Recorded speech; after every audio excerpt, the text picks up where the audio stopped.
അജിത് കുമാറുമായി ബന്ധപ്പെട്ട പൂരം അലങ്കോലമാക്കൽ വിവാദവും അതിൻ്റെ റിപ്പോർട്ടുമാണ്. ഇപ്പോൾ ആ റിപ്പോർട്ട് സർക്കാർ പൂർണ്ണാർത്ഥത്തിൽ അംഗീകരിക്കാതിരിക്കാൻ സർക്കാരിന് മുമ്പിൽ വലിയ സമ്മർദ്ദം ഉണ്ടെന്നാണ് മനസ്സിലാക്കുന്നത്. കാരണം ഒന്നാമത് CPIക്ക് ഒട്ടും ദഹിച്ചിട്ടില്ല ആ റിപ്പോർട്ട്. രണ്ടാമത് അതിനകത്ത് തന്നെ ഒരുപാട് ലോജിക്കൽ ഇഷ്യൂസ് ചൂണ്ടിക്കാണിക്കുന്നുണ്ട്. ഇതിൽ ചൂണ്ടിക്കാണിക്കാത്ത ഈ റിപ്പോർട്ടിൽ പറയാത്ത പല കാര്യങ്ങളും പല ആളുകളും ഇപ്പോൾ ചൂണ്ടിക്കാണിച്ചുകൊണ്ട് രംഗത്ത് വരുന്നു. DGP തന്നെയും ഇതിനകത്തൊരു പുനരന്വേഷണം ആവശ്യമാണ് എന്ന റെക്കമെൻഡേഷനോട് കൂടിയാണ് സർക്കാരിന് മുഖ്യമന്ത്രിക്ക് ഇത് കൊടുത്തിരിക്കുന്നത്. അപ്പോൾ ഇതിന് ആഭ്യന്തര സെക്രട്ടറി പരിശോധിച്ചതിന് ശേഷം വേണ്ട നടപടി സ്വീകരിക്കുന്നതാണ് അദ്ദേഹം ഇന്നിപ്പോൾ ക്യാബിനറ്റിനെ മുഖ്യമന്ത്രി അറിയിച്ചിരിക്കുന്നതാണ് നമ്മൾ മനസ്സിലാക്കുന്ന കാര്യം. അപ്പോൾ പൂരം ഇന്നിപ്പോൾ VD സതീശൻ സംസാരിക്കുമ്പോൾ പൂരം കലക്കിയത് ആർക്ക് വേണ്ടിയാണ്, എന്തിനാണ് കലക്കിയ ഉദ്യോഗസ്ഥനെ തന്നെ അന്വേഷണം ഏൽപ്പിച്ചെന്തിനാണ്? അപ്പോൾ അതിനകത്ത് പൊളിറ്റിക്കൽ ലീഡർഷിപ്പിൻ്റെ താല്പര്യവും വർക്ക് ചെയ്തിട്ടുണ്ടെന്നുള്ള ആക്ഷേപം സജീവമായിട്ട് ആവർത്തിച്ച് ഇപ്പോൾ K മുരളീധരനുമൊപ്പം തന്നെ പ്രതിപക്ഷ നേതാവുമൊക്കെ ഉന്നയിച്ചുകൊണ്ടേയിരിക്കുകയാണ്. ഇതിനകത്തിപ്പോൾ സർക്കാരിൻ്റെ മുമ്പിലുള്ള നെക്സ്റ്റ് സ്റ്റെപ്പ് എന്തായിരിക്കണം അജിംസെ? അതായത് ഒരു RSSന് ജനറൽ സെക്രട്ടറിയെ ക്രമസമാധാന ചുമതലയുള്ളൊരു ADGP കണ്ടു എന്നുള്ളത് എങ്ങനെയാണ് നിയമപരമായൊരു പ്രശ്നമാകുന്നത്? അതാണുള്ളൊരു കുഴപ്പം. ഇപ്പോൾ സർക്കാർ എന്താ അന്വേഷിക്കുക? ഇദ്ദേഹം ലീവിലായിരുന്നപ്പോഴാണോ അദ്ദേഹത്തെ പോയി കണ്ടത്? യൂണിഫോമിലാണോ കണ്ടത്? ഔദ്യോഗിക കൃത്യനിർവഹണം തടസ്സപ്പെടുത്തുന്ന രീതിയിലാണോ അയാളെ പോയി കണ്ടത്? അതിനപ്പുറം ഒരു RSS മേധാവി ഒരു പോലീസുകാരൻ കണ്ടു എന്നുള്ളൊരു IPC വകുപ്പ് പ്രകാരം കുറ്റമൊന്നുമല്ലല്ലോ. ഇയാളെ ശിക്ഷിക്കാനൊന്നും പറ്റില്ല. ഈ സർവീസ് ചട്ടങ്ങളുടെ ലംഘനമാണോ? ഒരു ക്രമസമാധാന ചുമതലയുള്ള ADGP ആ സംസ്ഥാനത്ത് പ്രവർത്തിക്കുന്ന ഒരു സംഘടനയുടെ ദേശീയ ജനറൽ സെക്രട്ടറി പോയി കണ്ടു എന്നുള്ളത് ഇതിൽ IPC പ്രകാരം കുറ്റമാണോ? സർവീസ് ചട്ടങ്ങൾ ലംഘനമാണോ? ഒന്നുമല്ല. ഇതിലെ പ്രശ്നം ഞാൻ മുമ്പ് പറഞ്ഞത് ഇത് രാഷ്ട്രീയ പ്രശ്നമാണ്. ഈ രാഷ്ട്രീയ പ്രശ്നം പരിഹരിക്കാൻ ഒരു ഡിപ്പാർട്ട്മെൻറ്റ് തല എൻക്വയറിക്ക് കഴിയില്ല. അവിടെ അവരെന്താണ് ചർച്ച ചെയ്ത് എന്ന വിവരം പുറത്തു വരുവാണെങ്കിൽ, ഒരു ഉദാഹരണത്തിന് പൂരം അട്ടിമറിക്കാൻ വേണ്ടി ദത്താത്രേയ ഹൊസബലയും അജിത് കുമാറും അവിടെ ഇരുന്ന് ഗൂഢാലോചന നടത്തി എന്ന കോൺക്രീറ്റ് ആയിട്ടുള്ള എന്തെങ്കിലും എവിഡൻസ് പുറത്തു വരുവാണെങ്കിൽ അതിലെന്തെങ്കിലും നിയമപരമായ പ്രശ്നമുണ്ട്. അതർവൈസ് അതൊരു രാഷ്ട്രീയ പ്രശ്നമാണ്. ഈ രാഷ്ട്രീയ പ്രശ്നം എങ്ങനെയാണ് ഡിപ്പാർട്ട്മെൻറ്റിലെ എൻക്വയറി കൊണ്ട് പരിഹരിക്കുക? DGP അന്വേഷിച്ചു. അദ്ദേഹത്തിന് 8 മണിക്കൂർ ജോലി ഉണ്ടായിരുന്നു. അതിൽ 7 മണിക്കൂർ ജോലി ചെയ്തുള്ളൂ. 1 മണിക്കൂർ ബാക്കിയാക്കി അദ്ദേഹം പോയി, അല്ലെങ്കിൽ യൂണിഫോം അഴിച്ചു വെച്ച് പോയി, അല്ലെങ്കിൽ അദ്ദേഹത്തിന് ചെയ്യേണ്ട ചില ജോലികൾ ചെയ്തില്ല. ഇങ്ങനെയുള്ള കാര്യങ്ങളാണ് ഈ അന്വേഷിക്കുക എന്ന് പറഞ്ഞാൽ. അല്ലാണ്ട് എന്താണ് അന്വേഷിക്കുക? RSSകാരനായ ദത്താത്രേയ ഹൊസബലയെ കണ്ടു എന്നുള്ളത് ഒരു തരത്തിലും നിയമപരമോ സർവീസ് ചട്ടങ്ങളുടെ ഭാഗമായിട്ട് ഒരു പ്രശ്നമാണെന്ന് എനിക്ക് തോന്നുന്നില്ല. അതല്ലെങ്കിൽ പൂരം കലക്കാൻ ഇവർ ഗൂഢാലോചന നടത്തി എന്നുള്ള കോൺക്രീറ്റ് എവിഡൻസ് തന്നെ അത്രയൊന്നുമില്ല. ഹൊസബലയോടൊന്നും പോയി ചോദിക്കാനും പറ്റില്ല. എന്താണ് ചോദിക്കുക? ഹൊസബലയോട് എന്താ ചോദിക്കുക? നിങ്ങൾ പൂരം കലക്കിയോ എന്ന് ചോദിക്കുമോ? അപ്പോൾ ഇതിലെ പ്രശ്നം ഇത് ഒരു ഡിപ്പാർട്ട്മെൻറ്റ് തല എൻക്വയറി കൊണ്ട് പരിഹരിക്കേണ്ട ഒരു വിഷയമല്ല. ഇത് പരിഹരിക്കാൻ വളരെ സിമ്പിളാണ്. ഈ ഒരു വിഷയം പരിഹരിക്കാൻ വളരെ സിമ്പിളാണ്. ആഭ്യന്തരമന്ത്രിയായ പിണറായി വിജയൻ തീരുമാനിക്കുക, തൻ്റെ സർക്കാരിൽ തൻ്റെ പോലീസ് അപ്പാരറ്റസിൽ RSS നുഴഞ്ഞേറിയിട്ടുണ്ടെങ്കിൽ അത് തടയാനുള്ള പ്രാക്ടിക്കലായിട്ടുള്ള സ്റ്റെപ്സ് എടുക്കാൻ ഞാൻ തീരുമാനിച്ചിരിക്കുന്നു. അതിൻ്റെ ഭാഗമായി ദത്താത്രേയ ഹൊസബലയുമായി സർക്കാരിൻ്റെ അനുമതിയില്ലാതെ വ്യക്തിപരമായോ അല്ലാതെയോ പോയി കണ്ട MR അജിത് കുമാറിനെ ക്രമസമാധാന ചുമതലയിൽ നിന്ന് മാറ്റി അദ്ദേഹത്തെ തൂമ്പ വികസന കോർപ്പറേഷൻ MD ആയി നിയമിച്ചു എന്ന് പ്രഖ്യാപിക്കുക. സാധാരണ അങ്ങനെയാണ് മുഖ്യമന്ത്രിമാരെ ചെയ്യാറ്. സാധാരണ സർക്കാരുകളൊക്കെ അങ്ങനെയാണ് ചെയ്ത് കണ്ടിട്ടുള്ളത്. ഇതിനു മുമ്പ് RSS ബന്ധമുണ്ട് എന്ന് ആരോപിക്കപ്പെട്ട ഒരു IPS ഓഫീസർ, അദ്ദേഹം DGP റാങ്കിലുള്ള ആളായിരുന്നു, ജേക്കബ് തോമസ്. അദ്ദേഹത്തെ ഷൊർണൂരിൽ ഈ തൂമ്പയും മൺവെട്ടി ഉണ്ടാകുന്നൊരു സർക്കാർ കമ്പനിയുടെ MD ആയി നിയമിക്കുകയാണ് ചെയ്തത്. മെറ്റൽ കോർപ്പറേഷൻ ഓഫ് എന്തോ അങ്ങനെ. അപ്പോൾ ഇതാണ് ചെയ്യേണ്ടത്. ഇത് ചെയ്യാൻ പിണറായി വിജയൻ അറിയാം. ഷൊർണൂരിലെ സ്ഥാപനം ഇപ്പോഴും ഉണ്ട്. അപ്പോൾ പിണറായി വിജയൻ അറിയാൻ പാടില്ല എന്നിട്ടല്ല അത് ചെയ്യാത്തത്. അപ്പോൾ ജേക്കബ് തോമസിൻ്റെ പ്രശ്നം എന്തായിരുന്നു? ജേക്കബ് തോമസ് അദ്ദേഹം സ്വയം തന്നെ എനിക്ക് RSS ബന്ധമുള്ളതെന്ന് സമ്മതിച്ച ആളാണ്. പക്ഷെ അദ്ദേഹം പിണറായി വിജയൻ എന്ന മുഖ്യമന്ത്രിയുടെയോ അല്ലെങ്കിൽ ഈ പറയുന്ന P ശശിയുടെയോ ഇംഗിതത്തിന് വഴങ്ങുന്ന ആളായിരുന്നില്ല. അവരെ കൂടി രണ്ടും മാനേജ് ചെയ്യുന്നതിൽ വിദഗ്ധനായിരുന്നില്ല. അതുകൊണ്ട് അദ്ദേഹം അതിൽ പരാജയപ്പെട്ടു. അപ്പോൾ അദ്ദേഹത്തിന് ഒരു നടപടി എടുത്തു. പക്ഷേ അജിത് കുമാർ അങ്ങനെയല്ല. അജിത് കുമാർ ഒരേ സമയം തന്നെ വിജിലൻസ് ഡയറക്ടറായിരിക്കെ സ്വപ്ന സുരേഷിനെ കാണാൻ പോയ ഷാജ് കിരണിനെ ഫോണിൽ വിളിക്കുന്ന ആളാണ്. അവിടെ നിന്ന് സരിത്ത് എന്ന് പറയുന്ന അതിൽ കൂട്ടുപ്രതിയെ വിജിലൻസിന് ആ പണിയില്ല, സരിത്തിനെ കസ്റ്റഡിയിൽ എടുത്തുകൊണ്ട് പോകുന്നത് നമ്മൾ കണ്ടതാണ്. അപ്പോൾ അത്തരം പണികൾ സംസ്ഥാന ഭരണകൂടത്തിന് വേണ്ടി ചെയ്യാൻ കഴിയുന്ന ഒരാളാണ്. അതേസമയം RSS ജനറൽ സെക്രട്ടറി ദത്താത്രേയ ഹൊസബലയെ പോയി പേഴ്സണലായിട്ട് മീറ്റ് ചെയ്യാൻ കഴിയുന്ന ഒരാളാണ്. അപ്പോൾ അതാണ് ഇതിൻ്റെ തമ്മിലുള്ള വ്യത്യാസം. അപ്പോൾ ഇത് പരിഹരിക്കേണ്ടത് ഈ തൃശ്ശൂർ പൂരം കലക്കിയെങ്കിൽ തന്നെ, അങ്ങനെ ഒരു ആരോപണമുണ്ട്, അത് കലക്കിയെങ്കിൽ തന്നെ ആ പ്രശ്നം പരിഹരിക്കേണ്ടത് വേറെ തരത്തിലുള്ള അന്വേഷണത്തിലൂടെയാണ്.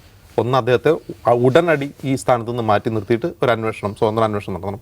അതിൽ പ്രതിപക്ഷം പറയുന്നൊരു കാര്യമുണ്ട്, അത് പോലീസ് അന്വേഷണത്തിലൂടെയോ മറ്റോ അല്ലാതെ തെളിയിക്കപ്പെടേണ്ട ഒരു ജുഡീഷ്യൽ അന്വേഷണത്തിലൂടെയാണ് എന്നാണ്. എങ്ങനെയാണ് പൂരം കലക്കപ്പെട്ടത്?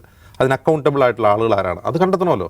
അത് ചിട്ടയായി നടന്നു വരുന്നൊരു കാര്യമാണ്. അതിൽ ആരൊക്കെ ഇടപെട്ടു, ആരുടെയൊക്കെ സാന്നിധ്യം അവിടെ ഉണ്ടായിരുന്നു. ഇപ്പം ഇന്ന് സുരേഷ് ഗോപി ആംബുലൻസിൽ അവിടെ വന്ന് കയറുന്ന ഒരു വിഷ്വൽ പുറത്തു വന്നിട്ടുണ്ട്. അതല്ലാത്തൊരു വിഷ്വൽ കൂടിയുണ്ട്. ഈ അജിത് കുമാർ തന്നെ അർദ്ധരാത്രി ഈ പൂരനഗരിലെത്തി കാര്യങ്ങൾ നിയന്ത്രിക്കുന്ന വിഷ്വലും ആളുകളുടെ കയ്യിലുണ്ട്. അതും ഇനി പുറത്തു വരും. അദ്ദേഹം എന്താണ് പറഞ്ഞത്, ഞാൻ മുഗാംബിക്ക് പോകുമ്പോൾ തൃശ്ശൂർ ഇറങ്ങുന്നതാണ്. അത് കള്ളാണല്ലോ. അദ്ദേഹം അവിടെ ഉണ്ടായിരുന്നല്ലോ, അദ്ദേഹം അത് അറിയുന്നുണ്ടല്ലോ. അദ്ദേഹത്തിന് കീഴിലൊരു IG ഒരു DIGയും തൃശ്ശൂർ ഉണ്ടായിരുന്നല്ലോ. അവരെപ്പറ്റി ഒന്നും പരാമർശമില്ലാത്ത ഒരു തട്ടിക്കൂട്ട് റിപ്പോർട്ട് അദ്ദേഹം DGP കൈമാറിയിട്ടുണ്ട്. DGP വീണ്ടും പുനരന്വേഷണത്തിന് ശുപാർശ ചെയ്തുകൊണ്ടാണ് മുഖ്യമന്ത്രി കൊടുത്തത്. പുനരന്വേഷിക്കുമായിരിക്കും, അന്വേഷിക്കില്ല എന്ന് പറയാൻ കഴിയില്ല, കാരണം LDF യോഗത്തിൽ മുഖ്യമന്ത്രി കൊടുത്ത ഉറപ്പാണ്. ഇനിയിപ്പോൾ അത് അന്വേഷിച്ചാലും ഈ പ്രശ്നം പരിഹരിക്കപ്പെടുന്നില്ല. RSS സ്വാധീനം എന്ന പ്രശ്നം CPM നയിക്കുന്ന സർക്കാരിന് പരിഹരിക്കണമെങ്കിൽ അതിൽ പൊളിറ്റിക്കൽ ഡിസിഷനാണ് വേണ്ടത്. രാഷ്ട്രീയ ഇച്ഛാശക്തിയുടെ ഒരു തീരുമാനം എടുക്കണം. CPM ഇനി RSS സ്വാധീനം വേണ്ട, CPM ഭരിക്കുന്ന ഒരു വകുപ്പിൽ RSS സ്വാധീനം വേണ്ട എന്ന് ആഭ്യന്തരമന്ത്രി തീരുമാനിച്ചാൽ ഈ പ്രശ്നം പരിഹരിക്കപ്പെടൂ. അതല്ലാതെ DGPയോ ഇനി നാളെ CBIയോ ജുഡീഷ്യൽ അന്വേഷണം നടത്തിക്കൊണ്ട് രാഷ്ട്രീയമായി പ്രശ്നം പരിഹരിക്കപ്പെടുന്നില്ല. ദാവൂദ് ഈ പൂരം കലക്കിയതിനെ കുറിച്ചുള്ള ഈ ഒരു വിവാദം സത്യത്തിൽ പിണറായി വിജയൻ്റെ ഒരു സീരിയസ് കൺസേൺ ആയി നമുക്ക് തോന്നിയിട്ടില്ല. കാരണം കടലാസ് വന്നു, ഞാൻ 24-ാം തീയതി തരാൻ പറഞ്ഞു.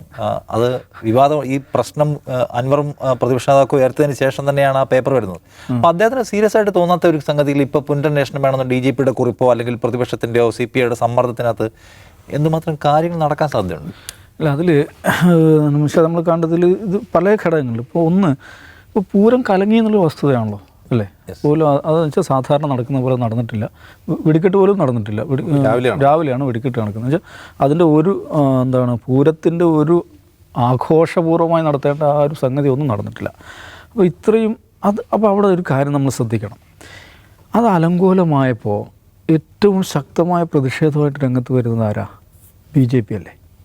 BJP അത് വലിയ ക്യാമ്പയിനാക്കി. പക്ഷേ ഇപ്പോൾ അതേക്കുറിച്ച് അവർ മിണ്ടണില്ലല്ലോ. ഇത് കലക്കിയതിൻ്റെ പിറകിൽ ഉത്തരവാദികളെ കണ്ടെത്തി ശിക്ഷിക്കുക എന്ന ആവശ്യം ഏറ്റവും ശക്തമായി ഉന്നയിക്കേണ്ടത് ആരായിരുന്നു യഥാർത്ഥത്തിൽ? കെ സുരേന്ദ്രനാണ്. പുള്ളി അതേക്കുറിച്ച് മിണ്ടുന്നില്ല. അതൊരു ഭാഗത്ത്. രണ്ടാമത് ഇപ്പോൾ ADGP അദ്ദേഹം കൊടുത്ത റിപ്പോർട്ട് പറയുന്നത്, ഞാൻ മൂകാംബിക്ക് പോണ വഴി അവിടെ നിന്ന് ഇറങ്ങിയതാണ്, ഞാൻ അവിടെ ഉണ്ടായിരുന്നില്ല, അങ്കിത് അശോകാണ് ഇതിൻ്റെയൊക്കെ ആൾ എന്ന് പറയുന്നത്. ഫൈൻ, അങ്ങനെ ഒരു കാര്യം ചോദിക്കട്ടെ, ഇത് കലങ്ങിയല്ലോ. ഇദ്ദേഹം ക്രമസമാധാന ചുമതലയുള്ള ADGP ആണ്. ഈ പറയുന്ന അങ്കിത് അശോക് ഇങ്ങനെയൊക്കെ റിപ്പോർട്ട് ചെയ്യേണ്ട ആളാണ്. പുള്ളി വല്ലതും ചെയ്തോ? ഇത്രയും കേരളത്തിൻ്റെ ഏറ്റവും പ്രധാനപ്പെട്ട ഒരു ഇവൻറ്റ് അത് കലങ്ങിയത്, അത് കുഴപ്പത്തിൽ ചാടിയതിൽ ഇങ്ങേർക്കൊരു ഇങ്ങേരാണല്ലോ ഈ പോർട്ട്ഫോളിയോയിൽ ഇരിക്കുന്നത്. അപ്പോൾ അങ്ങേരോട് ചോദിച്ചോ എന്താ പറ്റിയത്, ഇത് എന്തുകൊണ്ട് സംഭവിച്ചു എന്ന് അജിത് കുമാറിനോട് ചോദിച്ചോ, അല്ല അജിത് കുമാർ വിശദീകരിച്ചോ? ഇത് രണ്ടും അവിടെ കിടക്കുന്നുണ്ട്. അങ്ങനെ ഇതവിടെ നിൽക്കുന്നു. പിന്നെയാണ് നമ്മൾ കാണുന്നത് മന്ത്രി K രാജൻ, തൃശ്ശൂർക്കാരനാണ് അദ്ദേഹം, റവന്യൂ മന്ത്രിയാണ്. അദ്ദേഹത്തിന് പോകാൻ പറ്റുന്നില്ല ഈ സ്ഥലത്തേക്ക്. അവിടെ ആര് ചെല്ലുന്നു? സുരേഷ് ഗോപി അർദ്ധരാത്രിയിലെത്തുന്നു, അതും ബീക്കൺ ലൈറ്റ് തെളിച്ച സേവാഭാരതിയുടെ ആംബുലൻസിൽ. അതിൽ ഇപ്പോൾ ഈ MBDക്കാർ പരിശോധിക്കേണ്ട കാര്യമാണ്. ഇങ്ങനെ ഒരാൾക്ക്, രോഗിയല്ലാത്ത ഒരാൾക്ക് ഈ ആംബുലൻസിൽ ഇതും കറക്കി പോകാൻ പറ്റുമോ? അല്ല അതിനുള്ള ഫൈൻ എത്ര? അത് അന്വേഷിക്കേണ്ട കാര്യമാണ്. അത് അന്വേഷിക്കുന്ന സുനിൽകുമാർ ഔദ്യോഗികമായി ആവശ്യപ്പെട്ടിട്ടുണ്ട്. അപ്പോൾ എങ്ങനെയാണ്? അതും അദ്ദേഹത്തിൻ്റെ പോൾ സ്ട്രാറ്റജിസ്റ്റിൻ്റെ സാന്നിധ്യത്തിലാണെന്നാണ് പറയുന്നത്. സുരേഷ് ഗോപി അവിടെ എത്തിയത് എങ്ങനെ? മന്ത്രിക്ക് പോലും അവിടേക്ക് ചെല്ലാൻ പറ്റാത്തൊരു സാഹചര്യമാണ് അവിടെ ഉണ്ടായിരുന്നത്. അവിടെ സുരേഷ് ഗോപി എത്തുന്നു. അപ്പോൾ ഇതൊന്നും നിസ്സാരമായ കാര്യങ്ങളല്ല. അവിടെയാണ് നമ്മൾ കാണേണ്ടത്. ഈ ADGP അജിത് കുമാറും ഹൊസബലയും തമ്മിൽ നടന്ന കൂടിക്കാഴ്ചയിൽ മൂന്നാമതുണ്ടായിരുന്ന ഒരു പേരുണ്ട്, മിസ്റ്റർ ജയകുമാർ. ഈ ജയകുമാർ എന്ന് പറഞ്ഞിട്ടുണ്ടെങ്കിൽ RSSൻ്റെ സമ്പർക്ക പ്രമുഖകളുണ്ട്. സമ്പർക്ക പ്രമുഖത നമ്മൾ PR മാനേജർ എന്നൊക്കെ പറയില്ലേ, അതേമാതിരി വിശേഷാൽ സമ്പർക്ക പ്രമുഖരുണ്ട്. അവരുടെ പരിപാടി എന്ന് വെച്ചാൽ ഇങ്ങനത്തെ VIPസുമായിട്ടുള്ള സമ്പർക്കം, പബ്ലിക് റിലേഷൻസ് മെയിൻറ്റെയിൻ ചെയ്യുക എന്നുള്ളത് വെച്ചാൽ പോലീസ് ഓഫീസേഴ്സ്, ജഡ്ജിമാർ, വലിയ ടെക്നോക്രാറ്റുകൾ, ബ്യൂറോക്രാറ്റുകൾ, അതിനാണ് വിശേഷാൽ സമ്പർക്കം എന്ന് പറയുന്നത്. അപ്പോൾ ആ പോർട്ട്ഫോളിയോയുടെ ചുമതലയുള്ള ആളാണ് കൂടെ ഉണ്ടായിരുന്നു നമ്മൾ മനസ്സിലാക്കണം. അപ്പോൾ ചുമ്മാ സംഭവിക്കുന്നതല്ല, ഒരു ഡിസൈൻ, ഒരു പ്രോജക്റ്റിൻ്റെ ഭാഗമായിട്ട് തന്നെ നടന്നൊരു കൂടിക്കാഴ്ചയാണ്. അപ്പോൾ അതിൽ ആലോചിച്ചെടുത്ത തീരുമാനമാണ് പൂരം ഇതാക്കുക അതൊന്നും ഞാൻ വിചാരിക്കുന്നില്ല. ഒരു പക്ഷേ ഇദ്ദേഹത്തിൻ്റെ പോൾ സ്ട്രാറ്റജിസ്റ്റുകൾ ആയിരിക്കാം ഈ ഒരു അഡ്വൈസ് കൊടുത്തിട്ടുണ്ടാവുക. അപ്പോൾ അത് ഏൽപ്പിക്കാൻ പറ്റിയ ആൾ നിശ്ചയമായിട്ടും ADGP അജിത് കുമാർ തന്നെയാണ്. അങ്ങനെ നടന്ന ഒരു സംഗതിയായിരിക്കും. ഇതും ഇന്നിപ്പോൾ സുനിൽകുമാർ നമ്മളെ ചാനലിൽ വന്ന് സംസാരിക്കുന്നുണ്ട്. ഇതൊക്കെ ജനങ്ങൾക്കറിയാം. ഇതറിയാത്ത ഒരേ ഒരാൾ, അല്ലെങ്കിൽ അറിയാത്തതായി നടിക്കുന്ന ഒരാൾ പിണറായി വിജയൻ മാത്രമാണ്. എന്താണ് തൃശ്ശൂരിൽ സംഭവിച്ചത് എന്ന് എല്ലാവർക്കും അറിയാം. ഇത് അങ്ങനെ കടലാസ് അത് വന്നു ഇത് വന്നു എന്നൊക്കെ പറഞ്ഞ് അങ്ങ് നീട്ടിക്കൊണ്ടു പോകാനാണ് പിണറായി വിജയൻ ശ്രമിക്കുന്നത്. അതുകൊണ്ടാണല്ലോ 4 മാസം എടുത്തല്ലോ ഈ റിപ്പോർട്ട് വരാൻ തന്നെ 4 മാസം എടുത്തല്ലോ. ഇങ്ങനെ നീട്ടിക്കൊണ്ടുപോയ ഡിലേ ടാക്ടിക്സ് എടുത്ത് അങ്ങ് മറികടക്കാമെന്നാണ് പിണറായി വിജയൻ വിചാരിക്കുന്നത്. പക്ഷെ അവിടെ നിൽക്കില്ല. കാരണം CPI സംബന്ധിച്ചിടത്തോളം അവർ ഹേർട്ടാണ്, അവർ ഡിഗ്നിറ്റി ഹേർട്ടാണ്. CPI നോക്കൂ, സുനിൽകുമാർ എന്ന് പറയുന്നത് CPIക്ക് നിർത്താവുന്ന ഏറ്റവും one of the best candidates, ചെറുപ്പക്കാരനായിട്ടുള്ള മന്ത്രിയായിട്ട് പ്രശോഭിച്ച ആൾ, തൃശ്ശൂരിലെ സാമൂഹിക ജീവിതത്തിൽ പൊതുജീവിതത്തിൽ വർഷങ്ങളായി ഇടപെട്ടുകൊണ്ടിരിക്കുന്ന വലിയ ഇമേജുള്ളൊരു മനുഷ്യൻ. ആ മനുഷ്യനാണ് സംസാരിച്ചുകൊണ്ടിരിക്കുന്നത്. അപ്പോൾ എന്ത് മറുപടി പറയും? അപ്പോൾ അതുകൊണ്ട് ഞാൻ വിചാരിക്കുന്നു പിണറായി വിജയൻ്റെ ഈ ഡിലേ ടാക്ടിക്സ് ഇതുവരെ വിജയിച്ചിട്ടുണ്ട്. ഇനി അത് വിജയിക്കുമെന്ന് ഞാൻ വിചാരിക്കുന്നില്ല. CPI ഈ വിഷയം CPI മറ്റു കാര്യങ്ങളെക്കുറിച്ചൊന്നും അധികം സംസാരിക്കുന്നില്ല. അവർ ഫോക്കസ് ചെയ്യുന്നത് ഈ തൃശ്ശൂർ പൂരത്തിൽ മാത്രമാണ്. അതുകൊണ്ട് പിണറായി വിജയൻ്റെ തന്ത്രം ഇവിടെ ഫലിക്കുമെന്ന് എനിക്ക് തോന്നുന്നില്ല. ഈ വിഷയത്തിൽ എന്തെങ്കിലും നടപടികൾ ഉണ്ടായേ പറ്റുള്ളൂ.